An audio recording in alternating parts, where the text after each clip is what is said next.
Hai, Assalamualaikum. Hari ni Bema nak tunjuk cara untuk hilangkan bau hapuk di aircon belakang expander.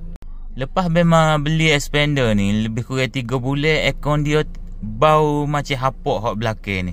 Masa tu Bema tak tahu cara dia lagi. Jadi hari ni Bema nak tunjuk macam mana cara nak hilangkan bau hapuk ataupun nak elakkan bau hapuk bagi kereta baru.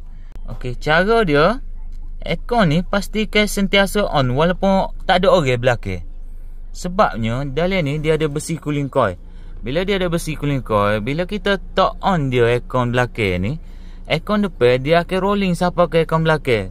So cooling coil ni bila dia tak mengeluarkan angin di sini, dia akan jadi proses kondensasi tu. Cooling coil tu akan jadi peluh. Dia bila dia berpeluh, dia akan titik lah. Bila dia titik, bau lah, menyebabkan bau di aircon kereta kita ni. Situ lah faktor utama dia jadi bau hapuk. So cara dia nak elakkan benda tu, pastikan sentiasa on je walaupun nombor 1.